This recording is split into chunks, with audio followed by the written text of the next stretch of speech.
Dios nos habrá librado cuántos peligros, Dios nos habrá librado tantas veces y nunca lo supimos. Y bueno, sin lugar a dudas, Dios sabe por qué hoy estamos una mañana más por Zoom, lo cual no quita que podamos cantar, no quita que podamos meditar en su palabra. Así que yo te pido que puedas parar un segundo y decir, voy a estar bien atento, quiero escuchar tu voz, Señor, esta media hora, quiero recibir tu palabra, quiero que me hables. Saca toda distracción del trabajo, problema, y vamos a poner foco en meditar en la palabra de Dios. Si se dan cuenta, estoy en otro fondo, estoy en el templo ya, no, mentira. Es un fondo artificial para que sea un poco más nítida la imagen. Pero hoy, como decía Alfredo, estamos hablando del Dios que adoramos, y me toca a mí el tema de que Dios adoramos, Dios es esperanza. Ahora, es difícil hablar de esperanza en medio de una pandemia mundial, ¿no? Esperanza es esperar que algo que deseamos suceda, ¿no? Pero, ¿qué sucede cuando lo que esperamos no sucede? O sea, ¿qué pasa, no? Cuando esa esperanza que tenemos no se concreta. Y el año pasado, en 2020, muchas de nuestras esperanzas fueron destruidas por la pandemia, ¿no? Algunas fueron modificadas, otras fueron pospuestas y otras incluso fueron canceladas. Personas perdieron negocios, familiares, relaciones. Muchos estudios muestran que ha muerto más gente por suicidio, por haber perdido las esperanzas a causa de la pandemia, que por el mismo virus. Pensemos en un pequeño empresario que invirtió todo lo que tenía, sus ahorros, abrió su primer restaurante y luego de un tiempito le dijeron que debía cerrarlo. Novios que luego de meses de planear su boda, la boda de sus sueños, la luna de miel, debieron posponerla. Personas que tenían la esperanza de que un familiar enfermo de COVID se sanara y eso no sucedió. 2020 debe dejarnos una gran lección. ¿En qué debemos poner nuestra esperanza si todo puede cambiar de un momento a otro? Y es que la pregunta correcta no es en qué, sino es en quién debo poner mi esperanza. Y hoy vamos a hablar de nuestro Dios, que Dios es esperanza, Él es nuestra esperanza. Dios es nuestra esperanza en la tormenta, en las pruebas, en los problemas.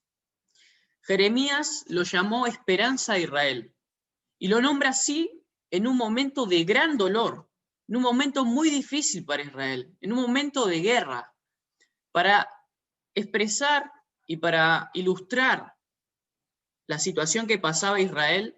Jeremías en el capítulo 4 utiliza palabras como luto, desfallecer, avergonzados, confundidos, vacíos, abandono, sed, hambre, jadear. ¿Cuántas veces nos hemos sentido de esta forma, no? Avergonzados, confundidos, vacíos, abandonados. Dice la palabra de Dios que incluso los animales estaban sufriendo, porque dice, los asnos jadean como chacales. Y en este contexto en el que Jeremías describe esta situación tan difícil, de tanta tragedia, Jeremías dice, tú, Dios, esperanza a Israel en tiempos de angustia. Tú, esperanza a Israel en tiempos de angustia. Es que Jeremías había experimentado en carne propia lo que era ver la fidelidad de Dios en tiempos de crisis. Y tal vez estás pasando por un momento así. Tal vez 2020 te tocó pasar por un momento así. O quizá este año me toque o te toque vivir un momento así. Pero yo quiero desafiarte a que podamos buscar a Dios de esperanza. Que podamos experimentar la esperanza de Israel. Ese Dios que venció ejércitos mucho más grandes que Israel. Ese Dios que los liberó de tiranías enormes. Ese Dios que los liberó del ejército egipcio abriendo el Mar Rojo. Ese es tu Dios de esperanza. Te invito a que abras tu Biblia en 1 Pedro capítulo 1. Y vamos a leer algunos versículos. 1 Pedro capítulo 1. Dice así. Bendito el Dios y Padre de nuestro Señor Jesucristo, que según su grande misericordia nos hizo renacer para una esperanza viva. En su gracia nos hizo renacer para una esperanza viva, por la resurrección de Jesucristo de los muertos, para una herencia incorruptible, incontaminada e inmarcesible, reservada en los cielos para nosotros. Tenemos una herencia en los cielos.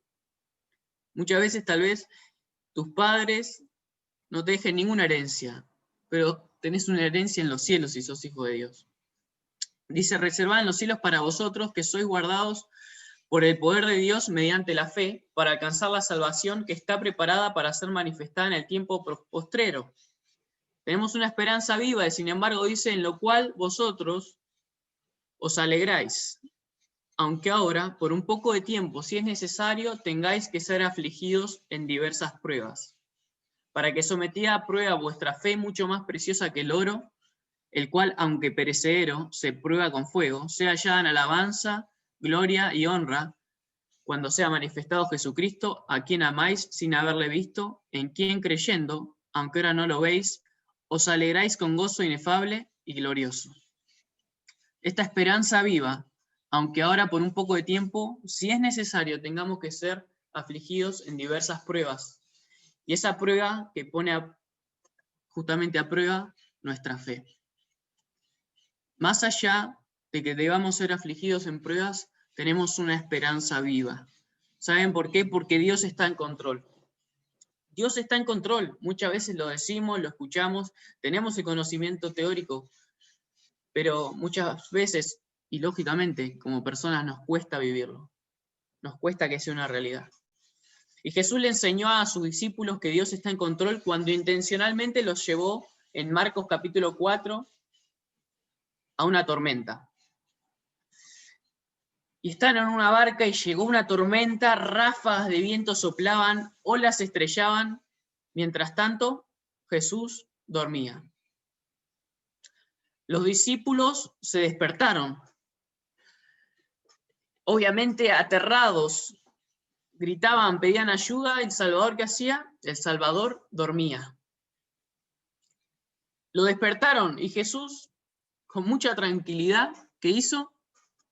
Calmó el viento y le ordenó al mar que se calme. ¿Saben lo que pasa? El miedo no llegó a causa de la tormenta. El miedo llegó porque no confiaron en Jesús sobre ella. Cualquier tormenta que hoy estés enfrentando, cualquier situación que te llene de miedo, esa cosa, ese motivo por el cual estás ansioso, que te lleva a preocuparte, Jesús hoy te hace una pregunta. Estoy contigo. ¿Por qué tenés miedo? Es que Dios está con vos. Él va a calmar esos vientos y esas olas. Cualquier cosa que te preocupe, Él va a encargarse de eso. Pensá hoy en esa área de tu vida que te llena de preocupación. Quizá algún problema de salud, un problema económico. Y hoy quiero que nos preguntemos, ¿en quién está puesto mi esperanza? ¿En quién tengo puesta mi esperanza? Isaías 41:10 dice, no temas, porque yo estoy contigo. No desmayes, porque yo soy tu Dios, que te esfuerzo. Siempre te ayudaré, siempre te sustentaré con la diestra de mi justicia. Dios es esperanza en las tormentas. Dios también debe ser nuestra esperanza en los sueños. Esos sueños y proyectos y planes que muchas veces tenemos. Aunque a la hora de hablar de sueños y proyectos es importante entender que muchas veces nos creamos falsas esperanzas. Muchas veces tenemos esperanza de que algo suceda y luego nos vemos derrumbados por esas mismas esperanzas que nosotros creamos. Y eso, ¿cuándo pasa? Cuando ponemos nuestras expectativas en personas, cuando ponemos nuestras expectativas en sueños irreales, en talentos o dones inexistentes, o en la construcción de un mundo que es falso. Tal vez digo, Señor, quiero hacer esto, quiero hacer aquello para ti. Entonces creo planes, creo proyectos y luego espero que Dios los bendiga. Pero no se trata de mis sueños, sino que se trata de la obra de Dios. Un ejemplo de alguien que puso poner su esperanza en Dios fue el rey David. Cuando Saúl lo vistió con esa armadura y esa gran espada para ir a enfrentar a Goliat, ¿qué hizo? Él dijo, bueno, voy a vencer a Goliat ahora que tengo esta armadura. No, él se sacó todo eso, tomó unas piedras, tomó su onda y fue a enfrentar a Goliat. Porque él puso su esperanza en las habilidades naturales, en el talento que Dios le había dado. Pero obviamente, y sobre todo, David puso su confianza en Dios. Él le dijo a Goliat, tú vienes a mí con espada y lanza y jabalina, mas yo vengo en el nombre de Jehová de los ejércitos. David sabía en quién poner su esperanza, y él puso su esperanza en Dios. Entonces es importante entender que en los sueños, debemos poner nuestra esperanza en los sueños que son revelados por Dios. Dios nos revela sus propósitos para que podamos saber lo que debemos hacer, para que podamos conocer cuáles son sus planes. Porque lo que yo planeo no es tan importante como lo que Dios quiere hacer en el lugar en donde estoy. Un claro ejemplo es Noé. Cuando Dios llegó a Noé, no le dijo, ¿cuáles son los sueños que vos tenés para servirme? No, él simplemente vino y le reveló lo que iba a hacer. La realidad es que no importaba lo que Noé hubiese planeado o los sueños que él tenía. Importaba el propósito de Dios. Lo mismo pasó con Abraham. Dios se le reveló y le dijo que iba a edificar una gran nación. Y esto lo vemos una y otra vez en la Biblia, en los jueces, en David, en los profetas, los discípulos, Pablo. Amós 3:7 dice, porque no hará nada Jehová el Señor sin que revele su secreto a sus siervos, los profetas. Entonces, eso es lo que debemos esperar. La revelación de Dios. En lugar de muchas veces, como decía, soñar en lo que nosotros queremos hacer por Dios y luego vernos frustrados si eso no se concreta. Porque cuando creamos planes, luego esos planes definen nuestras prioridades, definen en qué invertimos nuestro tiempo. Entonces lo importante es saber y buscar y ver qué es lo que Dios desea hacer en el lugar en donde estamos y cómo Él quiere hacerlo a través de nosotros. Les voy a leer el Salmo 33, versículo 9 al 11, que dice, el consejo de Jehová permanecerá para siempre, los pensamientos de su corazón por todas las generaciones. Jehová hace nulo el consejo de las naciones y frustra las maquinaciones de los pueblos, porque Él dijo y fue hecho, Él mandó y existió. El consejo de Jehová permanecerá para siempre, los pensamientos de su corazón por todas las generaciones. Lo que importa es la obra de Dios en este mundo, lo que Él está haciendo. Y ahí debemos estar atentos. Escuchar dónde Dios está obrando en tu contexto, en tu entorno. Estar alerta y ver qué es lo que Dios quiere que hagamos en nuestra comunidad. Si hago hoy una lista de prioridades, ¿qué deseos vienen primero en esa lista? ¿Mis deseos o los deseos de Dios? ¿Qué pasa cuando mis deseos chocan con los deseos de Dios? Para Abraham, sin importar lo que Dios le pedía, él obedecía. Cuando fue llamado a dejar su hogar y familia, que no es como ahora que me voy a otro país, pero puedo ser comunicado y puedo venir y visitar, o sea, era dejar a su hogar y su familia y tal vez nunca volver a verlos, Abraham escuchó y obedeció. Y cuando finalmente, luego de tanto esperar esa promesa, Dios le dio un hijo y le pidió que lo ofreciera como sacrificio, Abraham dijo, aquí estoy. Qué incómodo habrá sido, ¿no? Porque esa situación obviamente lo natural sería querer huir, ver que Dios te pide que hagas algo que aparenta estar en contra de la promesa que le había hecho. Sin embargo, Abraham decidió obedecer y confiar. ¿En quién están puestos mis sueños? ¿Mis sueños son realmente sueños que Dios me dio? ¿Son propósitos que Dios tiene? Jeremías 29:11 dice, porque yo sé los pensamientos que tengo acerca de vosotros, dice el Señor, pensamientos de paz y no de mal, para daros el fin que esperáis.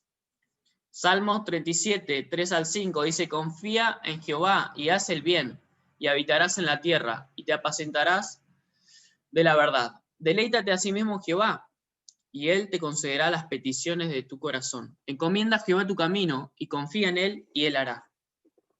es que al deleitarnos en Dios, nuestro deseo va a ser hacer su voluntad. Y al encomendar nuestro camino en sus manos, Él nos va a guiar y Él nos va a mostrar qué debemos hacer. Pienso en José, que Dios le dio un sueño, y sin embargo, luego de darle ese sueño, él tuvo que estar esclavo y él tuvo que estar preso. Y durante ese tiempo, él fue obediente, él confió, él sirvió a Dios, él sirvió a las personas. Entonces, tal vez Dios quiere utilizarte en algo, quiere utilizarme en algo, pero Él te está formando, y Él está preparándote, y Él está trabajando en tu corazón. ¿Cuáles son tus sueños? ¿Cuáles son mis sueños? Que nuestros sueños, nuestros planes, nuestra vida, sea hacer la voluntad de Dios, sea obrar en donde Él está obrando, sea ser de bendición e impactar este mundo. Dios de esperanza en la tormenta, Dios de esperanza en los sueños, y Dios es la esperanza de este mundo, y somos llamados a vivir en esperanza. Siempre recuerdo un predicador que dijo que los cristianos muchas veces parecemos ese billete de 50 pesos, pero en ese momento no era el que tenía las Islas Malvinas, sino era el que estaba Sarmiento. No sé si lo recuerdan. ¿Y por qué 50 pesos? Porque no sé si vieron la cara de Sarmiento en esa foto, que no fue una foto, imagino, habrá sido un cuadro. Una cara apagada, triste, amargada, sin esperanza pareciera. Y muchas veces nosotros como cristianos somos así. Tenemos la cara apagada y parecemos haber perdido la esperanza. En 2 Corintios capítulo 1 vemos que Dios nos selló como propiedad suya y puso el Espíritu Santo en nuestros corazones como garantía de sus promesas. O sea que somos portadores de esperanza, tenemos una esperanza más allá de la muerte física. Y es por eso que una vida llena de esperanza debe caracterizar a los hijos de Dios. A veces pareciera que vamos al trabajo, vamos a cualquier lado y nos olvidamos la esperanza, la dejamos olvidada en algún lado, escondida, perdida. Tal vez tu esperanza fue pisoteada por el enemigo. Tal vez alguien robó tu esperanza como un ladrón en la noche. Hay buenas noticias. Hay buenas noticias porque la esperanza no muere. Si alguien quiere destruirla, no podrá, porque su nombre es Jesucristo. Él fue pisoteado, golpeado, crucificado, sepultado en una tumba, pero Él resucitó y Él es nuestra esperanza. Él venció la tumba, Él ganó a la muerte, el infierno y el pecado, y hoy tenemos una esperanza en Jesús. Que estas palabras, que esto recordar a Jesús y esta esperanza que tenemos puedan transformar tu rostro y podamos empezar a mostrar esa esperanza con nuestras vidas. Lógicamente hay momentos de prueba y dificultad en lo que no vamos a poder estar sonriendo, pero hablo en la vida cotidiana, ¿no? Que podamos ser portadores de esperanza. Porque este mundo necesita y anhela la esperanza que nosotros tenemos. El mundo tiene un vacío que solamente Dios puede llenar. El mundo está sufriendo y ve y necesita ver en nosotros esa esperanza. Tito 2, 11 y 13 dice, porque la gracia de Dios se ha manifestado para salvación a todos los hombres, aguardando la esperanza. Esa salvación es la que nos da la esperanza. Mirad cuán amor nos ha dado el Padre para que seamos llamados hijos de Dios. Por esto el mundo no nos conoce porque no le conoció a Él. Y todo aquel que tiene esta esperanza en Él, esta es la esperanza que tenemos. Somos llamados hijos de Dios. Y como hijos de Dios, hijos del Dios que gobierna y creó todo el universo, debemos mostrar y llevar esperanza al mundo. El mundo debe ver que somos portadores de esperanza. Pero para poder ser esperanza en este mundo que se pierde, debemos ver a las personas, debemos ver a la sociedad con los ojos de Jesús. Esos ojos de Jesús con los que el Salvador miró a esa mujer samaritana. Esa mujer conocida en el pueblo por ser una mujer promiscua que había tenido muchos maridos y el hombre que estaba ahora no era su marido. La gente solía alejarse, solía ignorarla, solía rechazarla. Sin embargo, Jesús no solo la rechazó, no solo no la rechazó, sino que se acercó. ¿Cuántas personas que tal vez conocés con estas características? Tal vez alguien que vive en el pecado del homosexualismo, tal vez alguien que vive en inmoralidad. Y no se trata de solamente no rechazar, sino que se trata de acercarse. Y Jesús tuvo una charla a solas con ella. Y Jesús impactó y transformó su corazón. Y esa interacción que tuvo con ella no solo transformó su vida, sino transformó esa ciudad entera. Jesús simplemente escogió verla con amor. Escogió ver más allá de esos errores, ver más allá de esas faltas, ver más allá de sus pecados y ver en esa mujer samaritana una mujer valiosa. Debemos ser intencionales en ver a nuestra familia, a nuestros amigos, a nuestros compañeros, a nuestra sociedad. Somos llamados a hacer luz y la palabra de Dios dice que nadie agarra una lámpara y la pone adentro de una canasta. Ahora, yo creo que muchos de los que estamos aquí conectados en Zoom podríamos decir que no ocultamos nuestra fe, que podemos mostrar en nuestras redes o la gente puede saber que somos cristianos.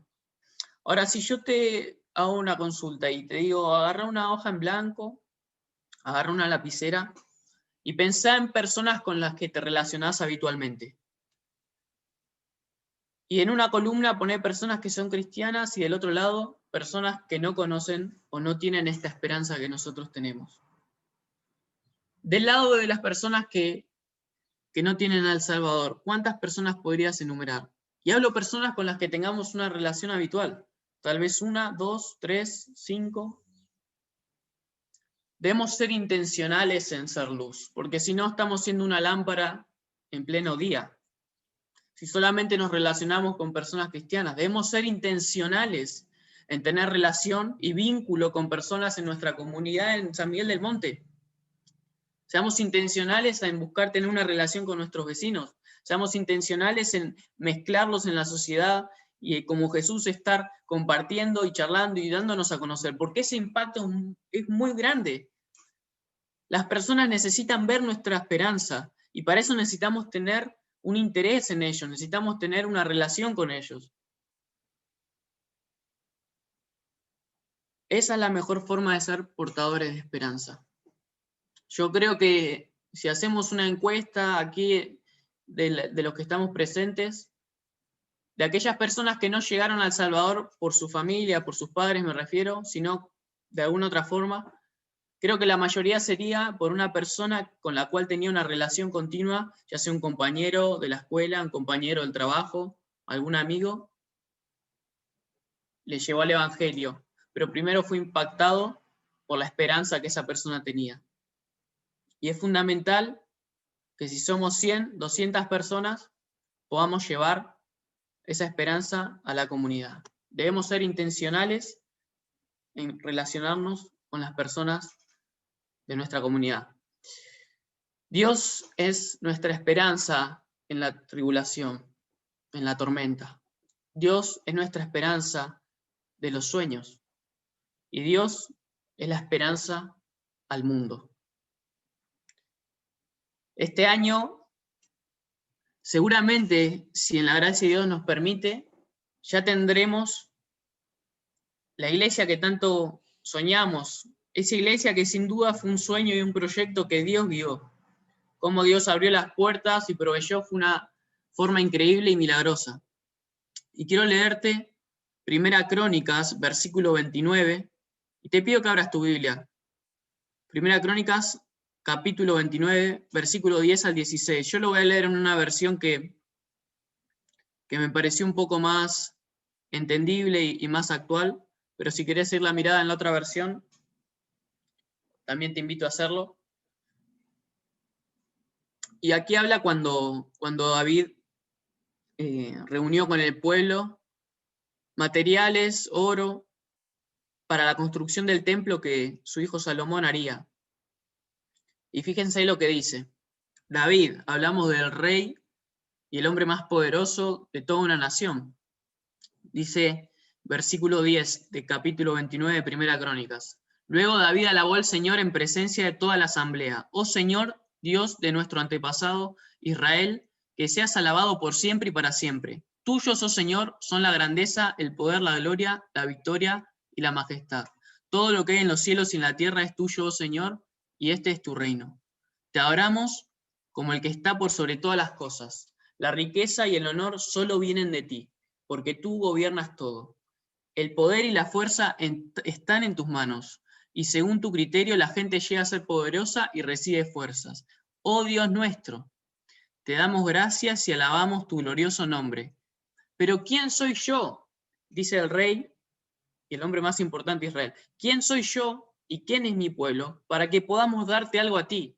Todo lo que tenemos ha venido de ti, y te damos solo lo que tú primero nos diste. Estamos aquí solo un momento y visitantes y extranjeros en la tierra, al igual que nuestros antepasados. Nuestros días sobre la tierra son como una sombra pasajera, pasan pronto sin dejar rostro. Y fíjense lo que dice el último versículo 16. Oh Señor nuestro Dios, aún estos materiales que hemos reunido para construir un templo para honrar tu santo nombre, vienen de ti. Todo te pertenece. Y esa iglesia que, si Dios quiere, este año inauguraremos, le pertenece a Dios. Todo lo que Dios nos dio milagrosamente le pertenece a Él. Y quiero entender y quiero enfocarme que ese nuevo templo y ese edificio, el fin no es que yo pueda llegar y no tener que estar parado en el fondo porque no entrábamos. El fin no es que pueda ser un poco más cómodo, confortable. El fin de ese lugar es impactar a nuestra sociedad, impactar a Monte con el Evangelio. Y para eso debemos ser portadores de esperanza. Debemos mostrarnos como ejemplo de esperanza en medio de la tormenta. Debemos poner a Dios como esperanza en nuestros sueños y debemos ser esperanza y mostrar la esperanza al mundo de nuestra sociedad. Termino leyendo el versículo 16 nuevamente. Dice, oh Señor nuestro Dios, aún estos materiales que hemos reunido para construir un templo para honrar tu santo nombre, vienen de ti, todo te pertenece. Oramos. Padre Santo, te damos gracias porque tú eres nuestra esperanza, Señor. Gracias porque tantas veces has mostrado tu fidelidad en nuestras vidas. Hemos visto tu fidelidad en la vida de tantos hermanos, personas de la iglesia. Vemos tu fidelidad en tu palabra con el pueblo de Israel. Ayúdanos a confiar en ti en momentos de tormenta. Ayúdanos a confiar en ti y en saber que tú tienes el control. Esa prueba momentánea, Señor, pone a prueba nuestra fe. Dios, queremos que nuestros sueños sean tus sueños, que nuestros propósitos sean tus propósitos. Queremos unirnos a la obra que estás haciendo en San Miguel del Monte. Queremos unirnos a la obra que estás haciendo en nuestros amigos, en nuestro trabajo, en nuestra familia. Señor, queremos ser portadores de esperanza y queremos ser esperanza a este mundo. Gracias, Dios, porque tú eres nuestro Dios de esperanza, la esperanza de Israel. En nombre de Jesús, amén.